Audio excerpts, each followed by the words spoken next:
पहा नवीन एपिसोड्स एकदम add free.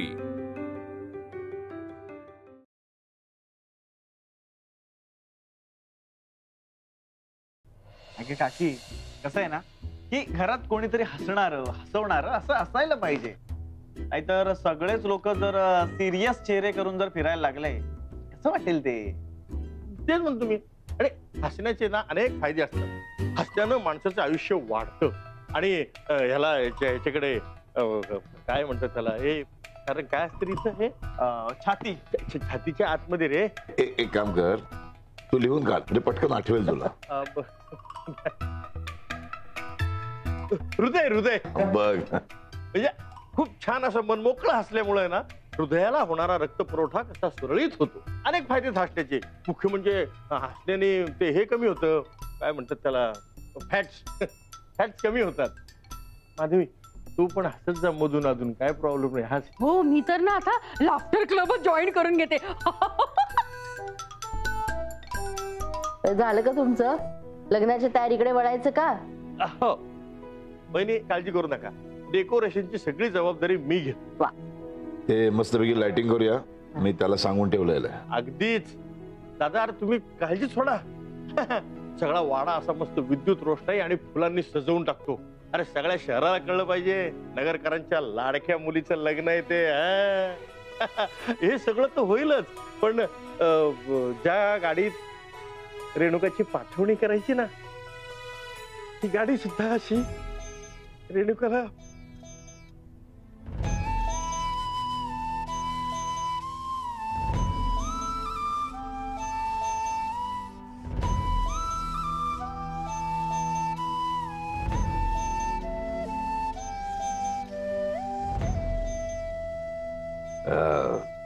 हे बघा। ठीक आहे ठीक आहे, पण या सगळ्याच्या आधी तारीख नक्की करायला पाहिजे। एकदा तारीख नक्की झाली की मग त्याप्रमाणे सगळे बुकिंग्स करता येतील। मी त्या सनई चौघड्यावाल्याला सांगून ठेवलेलं आहे, तो येईल आपला नेहमीचा घर। हो, तर आपण तारीख कळवायला लागेल ना। हो तेच, आता ठरली की एकदा सगळ्यांनाच कळवणार। हा, हे बघा, तो क्षण कधी ना कधीतरी येणारच होता। आता मुलगी लग्न होऊन जाणार दुसऱ्या घरी। मला काय वाटतं, असं चेहरे पाडून बसण्यापेक्षा आपण रेणुकाचं लग्न अतिशय धूमधडाक्यात आनंदात करूया, कायम लक्षात राहील असं लग्न करूया। येस। मोठी आई, रेणुकाताईंना कुठं पाहिलंय का? नाही ग, का? अहो काही नाही, आमची रोजची शिकवणी। आज त्यांना लग्नानंतरचे उपवास व्रत या सगळ्याबद्दल सांगायचं होतं। मुक्ताई फार उत्तम करतेस। बर मी आले। पण ते तू सकाळी शिकवणार होतीस ना तिला? सकाळी दुसरं काम होतं, तेच संपत नाही तेवढ्यात अजून एक काम आलं। त्या सगळ्या गडबडीत सकाळी काही शिकवता नाही आलं। अगं काही हरकत नाही, तुझ्या सोडून शिकव, काहीच हरकत नाही। वय मी येते। मुक्ता एक मिनिट थांब।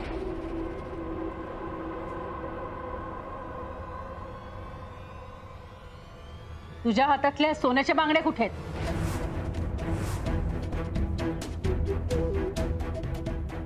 ते आंघोळीनंतर घालायची विसरले होते, बाथरूम मध्ये राहिले असतील। हो का, वाटलंच। हे बघ मुक्ता, नगरकरांच्या सोन्याच्या हातामध्ये बांगड्या नाहीत हे चांगलं दिसत नाही, चांगलं लक्षण नाही। तर ठीक आहे, एकदा विसरलेस, पण पुन्हा असं विसरू नकोस। नाही, आधी त्या बांगड्या घाल आणि मग रेणुकावर काय ते संस्कार करायला जा।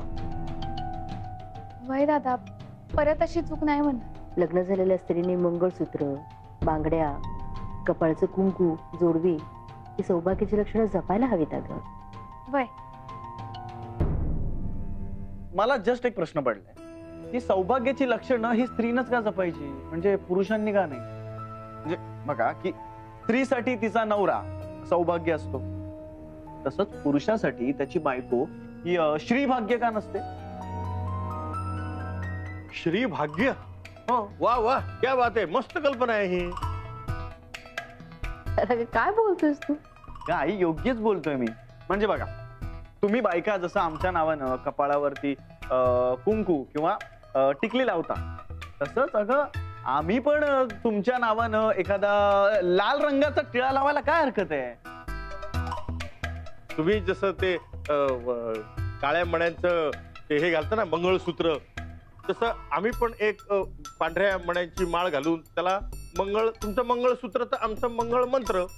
वा भाऊ काका वा.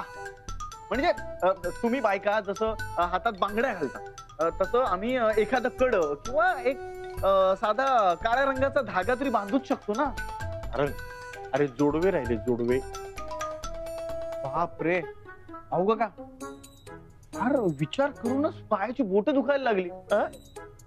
खरंच यार कमाल आहे तुमची. म्हणजे इतकं सगळं कसं सहन करता तुम्ही? झाला सगळा विनोद भंकस. थांबा आता. मुक्ता, हे जे काय ऐकलंस हे डोक्यातनं काढून टाका. जे रेणुकावर जे संस्कार करणार आहेस ते आपले पारंपरिक संस्कारच कर.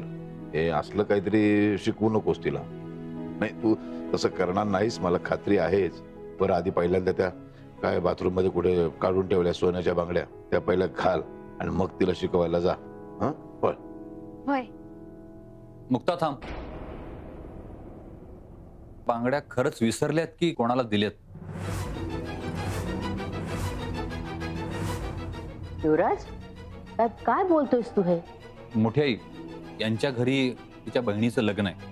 मग लग्नात दागदागिने सोन्याची गरज पडू शकते ना, मग म्हणून दिले असतील असं मला वाटलं, म्हणून विचारलं मी. युवराज, युवराज भाऊजी, मी काय बोलताय तुम्हाला कळतंय का? नाही बघा, तुम्ही सगळे चुकीचं समजू नका. मी काही मुक्तावर आरोप करत नाहीये. मला जे वाटलं ते फक्त मी बोललो, बाकी काही नाही. मूर्खासारखी बडबड करू नकोस. मती भ्रष्ट झाली की स्पष्ट दिसणं बंद होतं म्हणतात ना, ते हेच. मुक्ता, तू त्याच्या बोलण्याकडे नको लक्ष देऊ. अगं, तू चांगल्या कामाला निघालीयस, मन प्रसन्न ठेव. जा बाळा, तू जा.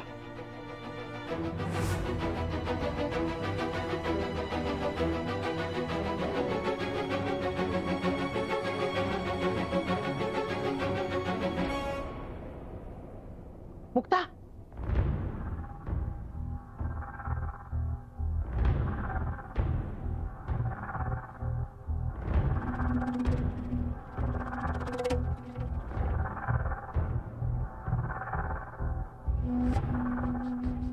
यांनी तुला बोलवलंय? मला आता येळ नाहीये, मला काम आहे. आत्ताच्या आत्ता बोलवलंय? सांगितलंय ना एकदा, येळ नाहीये. तू जर ऐकलं नाहीस ना तर याचे परिणाम काय होतील तुला चांगलंच माहिती. आत्या, मी माझी लय चुकीचं वागताय. याचे परिणाम फक्त मलाच नाही, सगळ्यांना भोगावे लागतील. दत्ता मामांनी काय केले हे माहित आहे ना तुम्हाला? खर तर नाही. ठीक आहे, त्यांना सांगा मी येते थोड्या वेळात. ते ऐकणार नाही. 2 वेळेचं त्यांचं आवडीचं जेवण त्यांना बनवून दिलं तर काय खरकट हात धुवायला बोलवत आहे? छे छे छे छे, हात धुवायला नाही, सांडलेलं खरकट काढायला बोलवतात. तरी मी त्यांना म्हटलं अशा कामासाठी दामू अशा आहेत, मग मुक्ताला कशाला बोलवता? माझ्यावर भडकले, म्हणाले आत्ताच्या आत्ता जा आणि मुक्ताला घेऊन ये. एवढी आवरावर तर तुम्हीही करू शकत होता. नाही ग, ही नोकरांची कामं आहेत आणि त्यासाठी मी इथे आले नाहीये. जा, जाऊन ते खरकट काढ आणि रूम एकदम स्वच्छ कर. काय आमची एसी रूम आहे ना, जेवणाचा लगेच वास येतो ग. त्या मी एकदा सांगितलंय, परत एकदा सांगते, मला आता येळ नाहीये. आमचे हे म्हणत होते की त्यांच्याकडे तुझं काहीतरी गुपित आहे म्हणे, आणि त्यामुळे ना त्यांना पक्की खात्री आहे की हातात जे काम असेल ना ते तू टाकून धावत पळत येशील. मी त्यांना खोदून खोदून विचारत होते, अहो काय गुपित आहे मला तरी सांगा, पण नाही म्हणाले. म्हणजे आमचे हे कसे ना शब्दाचे अगदी पक्के आहेत आणि त्यांनी तुला शब्द दिलाय ना, त्यामुळे तुझं गुपित ते मलाही सांगणार नाहीत. तू एक काम करतेस का, तू प्लीज ते मला सांग ना, म्हणजे वाटल्यास मी तुला काही मदत करू शकले तर. असेल सांगायचं तर जा, जा आणि खरकट काढ जा. एक गोष्ट कळत नाही, अचानक तुला या सगळ्या कामाची लाज कशी काय वाटायला लागली?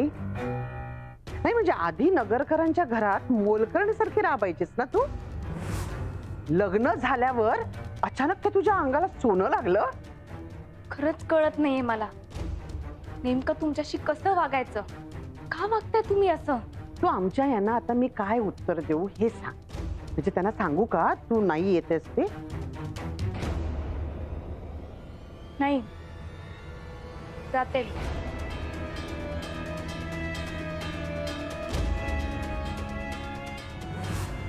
आमच्या यांच्या हातात मुक्ताचा रिमोट आलाय. एवढी कणखर मुलगी यांच्या तालावर हलते डुलते.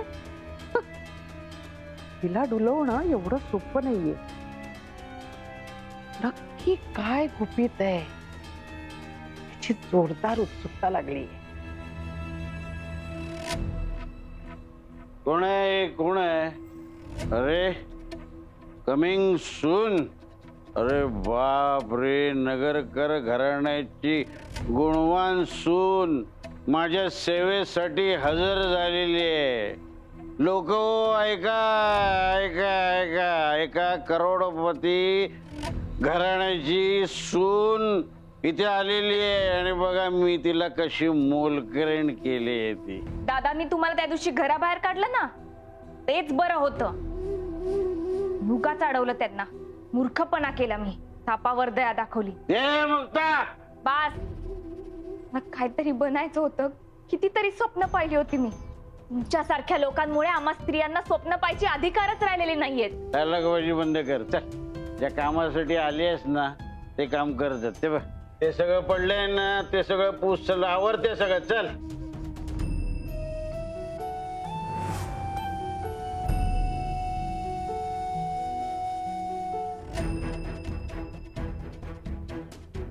आज करते परत परत तुमचं ऐकणार नाही. माझ्यावर रेणुका त्यांना शिकवायची जबाबदारी आहे. बराचसा वेळ मला त्यांना द्यायचा आहे. त्यांना माझी गरज आहे.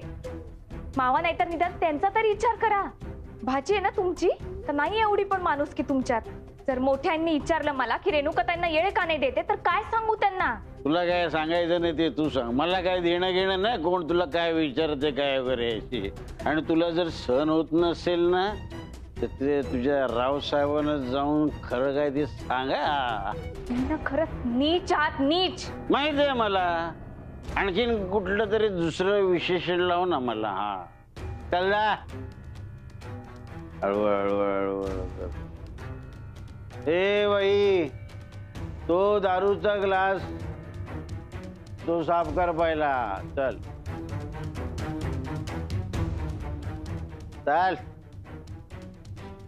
ग्लास घे.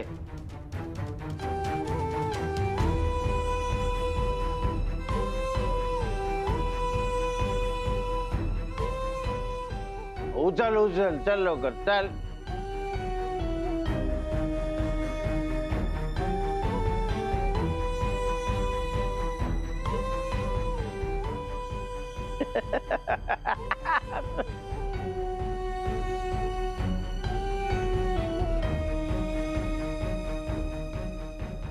चल घेऊन जात.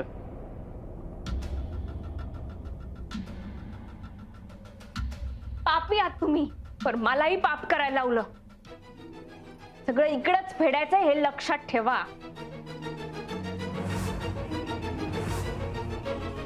जिवंतपणीच भोगायचंय. इकडंच मिळणार प्रत्येक पापाची शिक्षा तुम्हाला. ह्या घराशी तुमचा संबंध नसता ना तर तुम्हाला सांगितलं असतं मी. काय सांगितलं असतं का?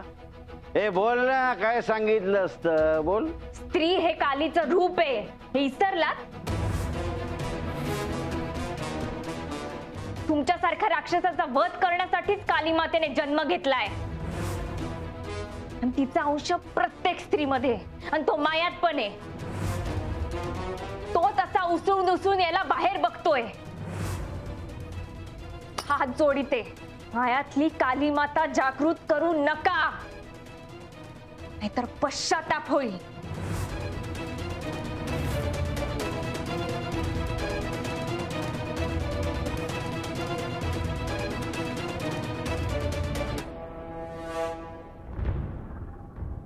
केलंस का साफ? किती ग, किती गुणी आहेस तू. आमच्या यांची काळजी ना घरातले कोणीही घेत नाही. किती काळजी घेते त्यांची.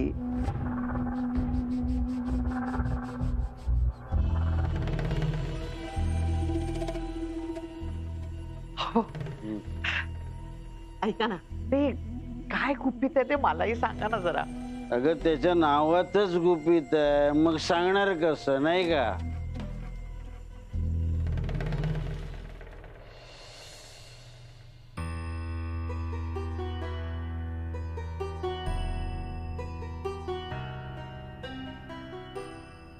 रेणुकाताईंना देवाधर्माचं शिकवायचंय आणि त्यात दत्तमामाने मला दारूच्या ग्लासला हात लावायला लावला. शी, तोंड हातपाय धुवून गेलं पाहिजे, त्याशिवाय रेणुकाताईंसमोर नको जायला. देवी आई, घरात काय चाललंय पाहतेस ना तू. काही कर, पण आता घरात नवीन तमाशा नको होऊन देऊस.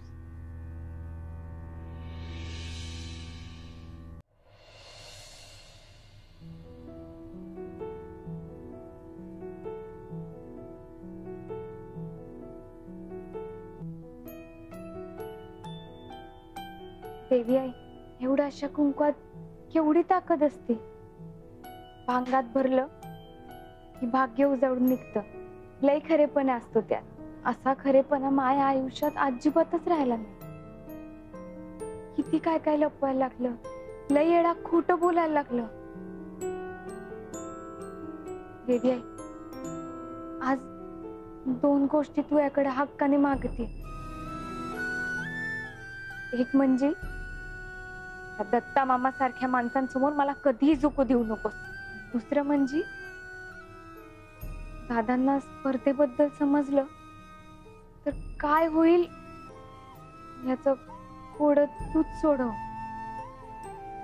त्याचमुळे तर दत्ता मामाचं सगळं ऐकावं लागतंय. दादांनी जर कंबळ वाजवायला परवानगी दिली तर हा विषयच संपून जाईल ना, सगळंच बरं होईल. मला माहित आहे हे तू यासाठी पण लय अवघड आहे, पण तरी एकदा प्रयत्न करून बघ. आजपर्यंत तू दिलेली सगळी आव्हानं मी पेलली. कधीही आरडाओरडा केला नाही, रडले नाही. आजपर्यंत कधी स्वतःहून काही मागितलं का? नाही ना. आज पण मी हट्ट नाही करणार. आशीर्वाद दे.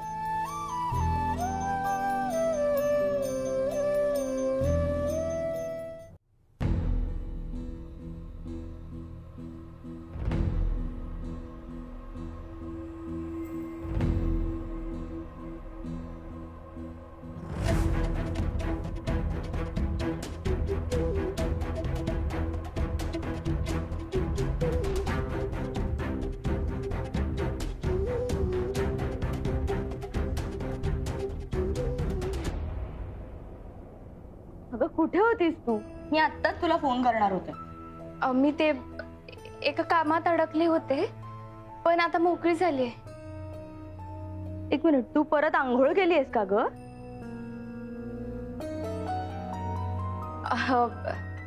आपल्याला देवाचं करायचंय ना, म्हणलं परत एकदा आंघोळ करते, ते चांगलं असतं. म्हणजे मग मला पण आंघोळ करावी लागणार आहे का? नाही नाही, तुम्हाला नाही करायला लागणार. मी कसं आज मी गुरु आहे ना, म्हणून मी केली. Thank God. तू कर म्हटलं असतास ना तरी नसती केली मी. लई छान दिसताय. थँक्यू. हे बघ मी सगळी तयारी करून ठेवली. चल ये, चल ये पटकन.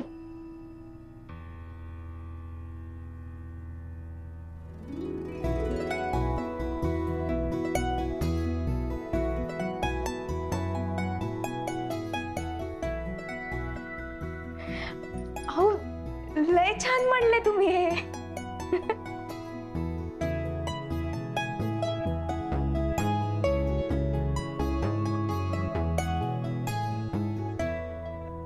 सारंग, काय झालं तुला ओरडायला ग? अहो सांगते. जरा दम घे, दम घे. काय आहे, आपल्याला बोलायला जशी जीभ महत्वाची असते ना, तसंच जगण्यासाठी श्वास महत्वाचा असतो. दम घे.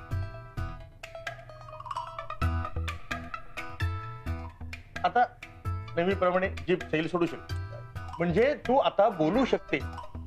मला तुम्हाला सगळ्यांना काहीतरी महत्वाचं सांगायचंय. हिचं हे एक बरं असतं बरं का, दिवसभरात 10-12 वेळा तरी काहीतरी महत्वाचं सांगायचं असतं. नाही पण माधवी, ही पद्धत मला फार आवडली बरं का, एकदम मस्त. अशी दिवसभरात 10-12 वेळा तरी तू अशी धावत पळत काहीतरी सांगायला आलीस ना, तर बराच व्यायाम होईल, वजन कमी व्हायला मदत. अहो माझ्या वजनाचं सोडून द्या, पण घरातल्या सोन्याचं वजन कमी होतंय ना, त्याचा जरा विचार करा.